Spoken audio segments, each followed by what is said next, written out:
Alex, let's start with FP2. Obviously, kind of running blind into a tyre test, not knowing what compound you're running, and having a very prescribed run plan given to you. How tough is that as a driver?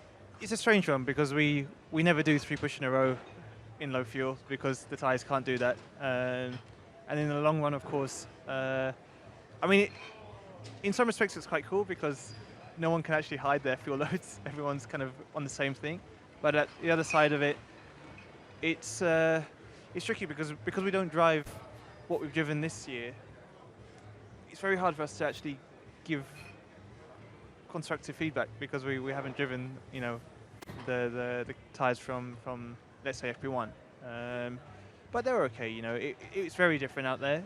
The grip's less. I think you can see the lap time differences between the guys who were running this year's tyres to the dev tyres. There's a big. It's slower. It feels like you're sliding around a little bit, but also, you know, as you said, we're a little bit blind. So good for Pirelli. Hopefully they'll use that data and come back with a good tyre. So the one representative session was this morning. How did it go for you? All right, actually, surprisingly okay. You know, we were 13th on the timesheets, and there was a little bit more time there. There was definitely some more time there. So it's tricky. It's very windy out here, and the wind's only going to get worse during the weekend. So, you know, we're expecting, I think, 60 km/h gusts at some points, and that doesn't tend to suit our car too much. So we'll need to improvise, and there are definitely some things we need to change from today into tomorrow, just to be obviously more competitive. It really seems like Sector 3 is our killer right now. So we'll go and do some homework and fix that. How are the bumps? How are the curbs? Because it's notorious. It is. The cars are obviously worse on bumps than previous years, but generally speaking, Sector 1 they've done a good job with. Sector 2 and 3, there's a lot more of that old school tarmac, which you feel much more. But it's okay. You know, actually, in some respects, I think it gives it character.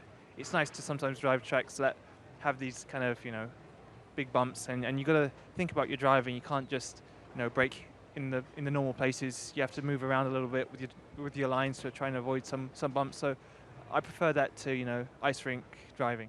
So, Kevin, you lent your car out earlier today, and Antonio Giovinazzi had a little prang with it. How much work was involved in getting the car back and ready for FP2?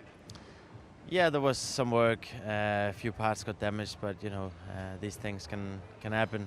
It was tricky conditions out there today, very windy and tailwind in those high-speed corners in Sector 1. So, you know, I can see why you could lose it there. You've not been here for a year. How quickly did you manage to get dialed back into the circuit?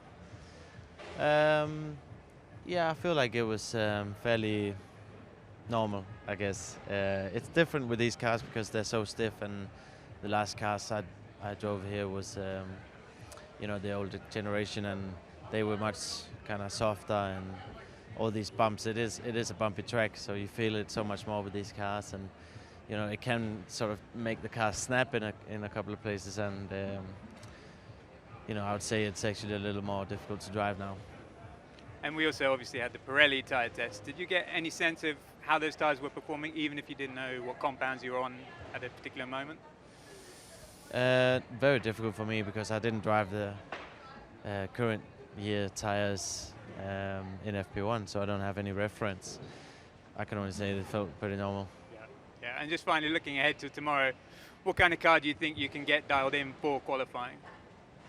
Yeah, I think it's about trying to find a good compromise with the wind, first of all, you know, because there's Sector 1 and kind of half of Sector 2, which is tailwind, and then the rest of the track is kind of headwind. So the balance between these two parts of the track is very, very different, and it's only going to get worse, I think. More stronger wind tomorrow and on Sunday from the same direction. So that's going to be part of the, you know, process, and we'll see. FP2, tyre testing, difficult light. Yeah. How was it? Yeah, probably the strangest Friday I've had as a Formula One driver. I mean, I guess it's my first time missing FP1, so I mean that was something new, but I don't think that was, let's say, anything that a lot of drivers haven't experienced before. But obviously then having the only session doing today being the tyre test, so driving on tyres that, yeah, we're not racing on this weekend.